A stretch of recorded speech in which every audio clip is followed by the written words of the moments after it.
Hello dear students, very warm welcome to in this wonderful video. Today we are discuss about cell size. हम इस video पे देखेंगे कि जो हमारी सेल का साइज़ है वो वैरी करता है animal to animal, plant to plant. Different types की साइज़ होती हैं सेल की, रीज़न क्या है? तो इस कॉन्सेप्ट को हम इस वीडियो में बेहतरीन तरीके से समझेंगे। बस आप पूरा वीडियो देखिए, आपके सारे डाउट्स क्लियर करने वाला हूँ मैं इस वीडियो पे। So let's take the size of cell. Cell size की बात करें तो आपको पता है कि स्मॉलेस्ट सेल किसे कहते हैं, यानी कि ऐसी सेल जिसका साइज सबसे छोटा है, तो वो है, उसका नाम है PPLO, the smallest cell in the world. PPLO, what is the full form of PPLO? Pleuro pneumonia like organism. इसका दूसरा नाम भी है जो काफ़ी ज़्यादा पॉपुलर है, उसको हम बोलते हैं माइकोप्लाज्मा। माइकोप्लाज्मा एक ऐसी सेल है जिसका साइज़ बहुत ही छोटा है। यदि हम साइज़ की बात करें तो इसका साइज़ महज ओनली 0.1 माइक्रोमीटर टू 0.3 माइक्रोमीटर तक ही होता है। ओके, सो बात करें तो ये क्या होता है, smaller than bacteria without cell wall.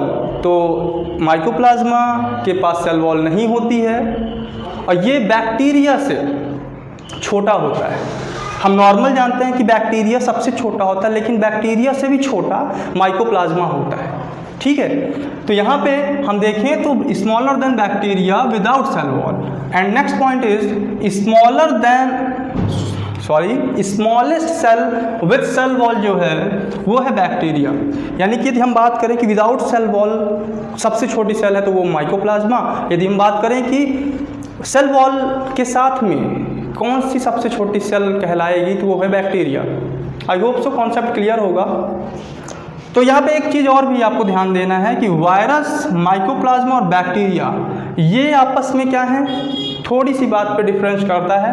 Virus वैसे सबसे स्मॉलेस्ट ऑर्गेनिज्म या सब बोल सकते हैं स्मॉलेस्ट ऑर्गेनिज्म है, लेकिन इसके पास कोई भी न्यूक्लियोप्लाज्म नहीं होता, इट मीन्स ये सेल नहीं कहलाता, इसको हमने आउट कर दिया। इससे बड़ा होता है माइकोप्लाज्म, यानी कि वायरस छोटा होता है। यहाँ पे आपको बस इतना कॉन्सेप्ट रखना है कि वायरस सबसे छोटा होता है, लेकिन वायरस को हम सेल की कैटेगरी पे रखते ही नहीं, इस वजह से ये हट जाता है। फिर दूसरी बात आती है माइकोप्लाज्मा और बैक्टीरिया की। तो mycoplasma is the smallest cell without cell wall. ये बिना सेल वॉल के सबसे छोटा सेल कहलाता है, जबकि बैक्टीरिया जो होता है ये स्मॉलेस्ट सेल है विथ सेल वॉल। ठीक है, ये आपको क्लियर रहना चाहिए। आई होप सो आपको ये थोड़ा सा कॉन्सेप्ट स्मॉलेस्ट सेल का समझ में आ गया होगा। ओके, तो स्मॉलेस्ट सेल तो हो गया। लार्जेस्ट सेल किसे कहते हैं, आपको पता है क्या? नहीं पता है तो चलिए देखिए, ऑस्ट्रिच एग, जो ऑस्ट्रिच एग होता है वो लार्जेस्ट सेल है। अब इसका जो वेट होता है अबाउट 1 to 1.5 kg का होता है। ओके, जो ऑस्ट्रिच एग होता है उसका जो वेट होता है 1 से 1.5 kg तक होता है, और इसीलिए इसको हम लार्जेस्ट सेल कहते हैं। अब यहाँ पे सेल साइज का जो डिफरेंस है, तो यहाँ पे हम यदि कहें कि जो स्मॉलेस्ट ऑर्गेनिज्म है उनकी सेल जो होती होगी वो छोटी होती होगी, स्मॉल होती होगी। जो लार्जेस्ट एनिमल हैं एज लाइक एलिफेंट, जिराफ, इनकी जो सेल होती हैं वो काफ़ी बड़ी होनी चाहिए, लेकिन ऐसा तो नहीं होता। सबकी सेल एक सर्टेन लेवल तक ही इंक्रीज करती है साइज में, उसके बाद रुक जाती है। ऐसा क्यों होता है, रीज़न क्या है? ऐसा होना चाहिए था कि एलिफेंट की जो सेल है वो काफ़ी बड़ी होनी चाहिए, फिर उससे जो छोटा है यानी हॉर्स है उसकी, और उससे कम थोड़ी सी छोटी होनी चाहिए, उससे फिर जो छोटा है उससे उसकी छोटी होनी चाहिए। बट ऐसा नहीं होता। ऐसा रीज़न क्या है, कॉन्सेप्ट इसका क्या है? तो चलिए देखते हैं इसका कॉन्सेप्ट क्या कहता है कि साइज़ जो है सेल की वो वैरी करती है, लेकिन एक सर्टेन लेवल तक ही वो बढ़ती है, इससे ज़्यादा नहीं जाती है। So, size of cell is regulated by 3 factors. जो साइज है सेल की उसको मेंटेन रखने के लिए, रेगुलेट रखने के लिए या डिसाइड करने के लिए 3 फैक्टर्स रिस्पॉन्सिबल होते हैं। वही थ्री फैक्टर्स को हमें इस पे देखना है। इसी 3 फैक्टर्स से आपके कॉन्सेप्ट क्लियर हो जाएंगे कि साइज़ का जो सेल का जो साइज़ है वो इतना छोटा क्यों होता है। यदि यही बड़ा हो तो ऑर्गेनिज्म जल्दी और उनके कम सेल में काम हो जाएगा, उनकी बॉडी कंप्लीट हो जाएगी, बट ऐसा नहीं होता है। मिलियंस के फॉर्म पे, मिलियंस के नंबर्स पे हमारी सेल हमारी बॉडी पे प्रेजेंट होती है। So let's take the 3 factors to size of cell is regulated by 3 factors are, first one is nucleocytoplasmic ratio.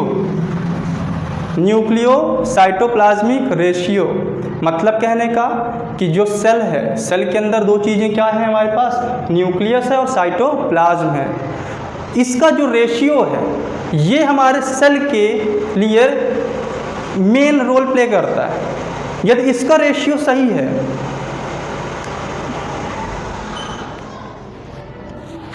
Okay, so nucleocytoplasmic ratio जो है, तो यहाँ पे क्या होता है कि जितनी भी मेटाबॉलिक एक्टिविटीज़ होती हैं सेल के अंदर, वो कौन करता है, साइटोप्लाज्म और न्यूक्लियस मिल के करते हैं।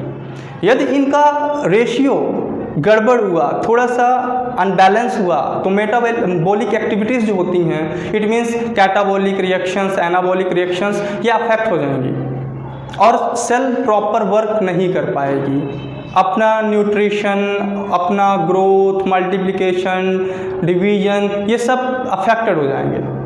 तो यहाँ पे न्यूक्लियोसाइटोप्लाज्मिक रेशियो जो है वो कांस्टेंट रहना चाहिए।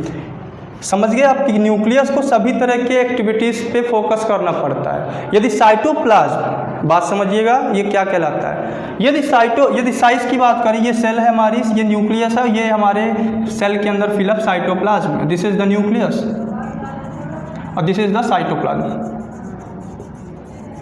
यदि न्यूक्लियस और साइटोप्लाज्म का रेशियो एक सर्टेन लेवल तक इक्वल है, तो ये न्यूक्लियस क्या करता है, साइटोप्लाज्म में होने वाली सभी प्रकार की मेटाबॉलिक एक्टिविटीज़ को कंट्रोल कर लेता है।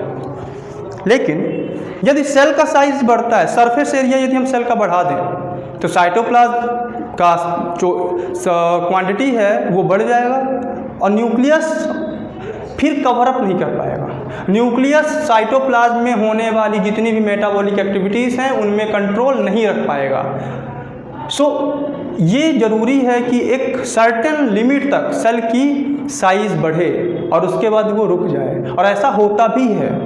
हमारी जो सेल की ग्रोथ है वो एक सर्टेन लिमिट तक होती है, एक सर्टेन लिमिट में सेल की ग्रोथ होती है फिर रुक जाती है, उसके बाद वो आगे नहीं बढ़ती है। इट मीन्स वो डिवीज़न करती है, 1 से 2 बनती हैं, 2 से 4 बनती हैं, बट उनका साइज नहीं बढ़ता है, इलॉन्गेटेड नहीं होती। रीज़न मैंने आपको बता दिया, क्या, न्यूक्लियोसाइटोप्लाज्मिक रेशियो। सेकेंड फैक्टर है हमारा surface area to volume ratio.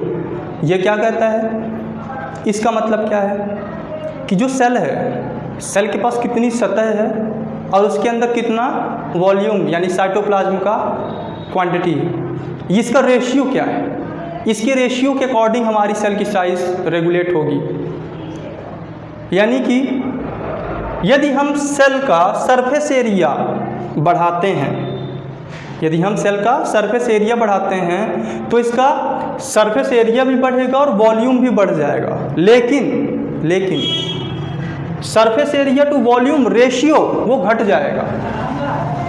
और जब किसी भी सेल का surface area to volume ratio decrease होता है तो उस कंडीशन पे सेल की मेटाबॉलिक रिएक्शंस अफेक्ट हो जाती हैं, यानी कि सही तरीके से जो वर्क होता है सेल का वो प्रोहिबिटेड हो जाता है, वो सही तरीके से नहीं चल पाता।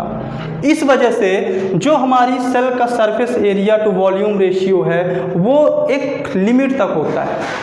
चलिए देखते हैं ये कैसे होता है। यदि हम किसी भी सेल के surface area to volume surface area को यदि हम बढ़ा देते हैं, यानी सेल को हम बड़ा कर देते हैं, तो क्या वो अफेक्ट हो जाएगा, क्या surface area to volume ratio decrease हो जाएगा।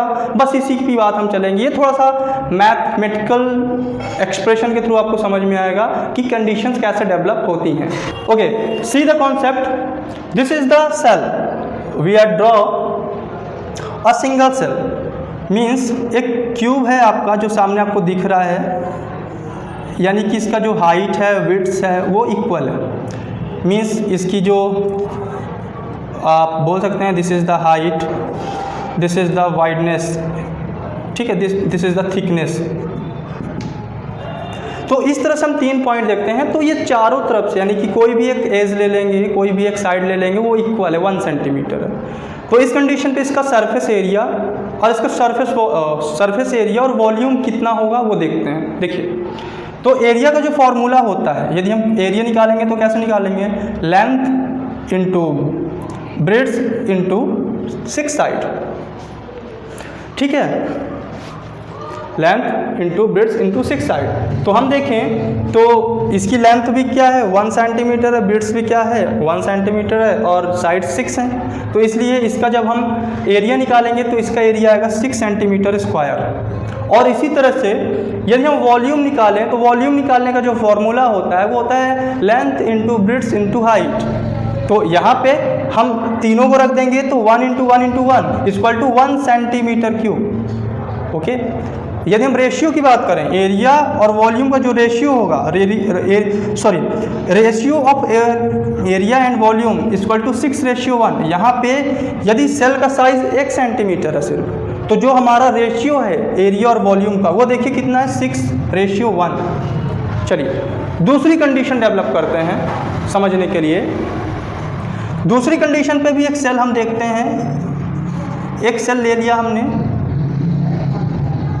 इस सेल पे देखिए हम देख लेते हैं कि इसकी जो साइड्स हैं वो 2 सेंटीमीटर की हैं। सभी साइड जो हैं उसकी जो लेंथ या ब्रेड्थ है वो 2 सेंटीमीटर है। इस कंडीशन पे क्या होगा, देखिए एरिया जो होगा 2 into 2 into 6 equal to 24 centimetre square, जबकि वॉल्यूम जो होगा 2 into 2 into 2 equal to 8 centimetre square. यदि हम रेशियो इसका देखें एरिया और वॉल्यूम का तो 24:8 आएगा, और इसको और सिंप्लीफाई करें तो 3:1 आ जाएगा। अब यहाँ पे ये रेशियो देखिए, ओके, यानी कि सेल जब बड़ी हुई, सेल का जो साइज है वो 1 सेंटीमीटर से 2 सेंटीमीटर हुआ, तो एरिया और वॉल्यूम पे क्या डिफरेंस आया। अब देखिए एक और कंडीशन हम देखते हैं थर्ड। यदि हमारे पास कोई भी सेल है, यदि हमारे पास कोई भी सेल है तो उस सेल पे हम इसकी थिकनेस, जो वाइडनेस है, लेंथ है, हाइट है, वो 3 सेंटीमीटर ले लेते हैं। 3 सेंटीमीटर लेने पे क्या कंडीशन आएगी, देखिए एरिया जो हम निकालेंगे तो क्या आ जाएगा 3 into 3 into 6 equal to 54 centimetre square, जबकि क्यूब। वॉल्यूम की बात करें तो volume 3 into 3 into 3 equal to 27 centimetre cube. यदि अगर जो हम रेशियो की बात करें, रेशियो की, तो क्या आएगा 54:27, और इसको और सिंप्लीफाई करेंगे तो 2:1। ओके, सो आप देख सकते हैं कि 3 कंडीशन, यानी सेल जब 1 सेंटीमीटर की थी तो हमारा एरिया टू वॉल्यूम रेशियो 6:1 था। जब हमारी सेल 2 सेंटीमीटर की हुई तो उस टाइम पे इसका जो एरिया और वॉल्यूम का जो रेशियो था वो 3:1 हुआ। और इसी तरह से जब हमारी सेल का जो साइज है 3 सेंटीमीटर हुआ तो इसका एरिया और वॉल्यूम का जो रेशियो है 2:1 हो गया। यानी आप देख सकते हैं कि सेल जैसे जैसे बड़ी हो रही है उसके साथ साथ में जो इसका सरफेस एरिया और वॉल्यूम रेशियो है वो डिक्रीज होता जा रहा है, और जितना डिक्रीज हो जाएगा ये रेशियो उतना ही अफेक्ट हो जाएगी सेल, यानी कि उसके जो मेटाबॉलिक एक्टिविटीज़ हैं वो रुकने लगेंगे, काम करना बंद कर देगी सेल, क्योंकि न्यूक्लियस का कंट्रोल नहीं रह पाएगा। इसीलिए हमारी जो सेल होती है साइज़ में छोटी होती है, साइज़ में ज़्यादा बड़ी नहीं होती। रीज़न क्या है कि एक सिंगल सेल का तो हमारा ऑर्गेनिज्म बना नहीं है, मल्टी सेलुलर ऑर्गेनिज्म है। इट मीन्स हमारे सेल में कई प्रकार की सेल होती हैं और उन साइज़ में थोड़ा वेरी करती हैं, बट इनलार्जमेंट की बात करें कि साइज़ जो सेल है वो बड़ी है, वो नहीं, ऐसा नहीं होता है। Okay, so I hope so ये कॉन्सेप्ट आपको क्लियर हो गया होगा। अगर जो आपको वीडियो पसंद आई हो तो वीडियो को लाइक करें, कमेंट करें और अपने दोस्तों के साथ शेयर करें। और यदि कोई प्रॉब्लम है, यदि कुछ और कमी है हमारे वीडियो पे तो वो भी आप कमेंट पे हमें सजेस्ट करें, हम उसको रेक्टिफाई करके उसको सॉल्व करने की कोशिश करेंगे और नेक्स्ट सेशन पे इससे भी बेहतरीन कंटेंट लेके हम आने की कोशिश करेंगे।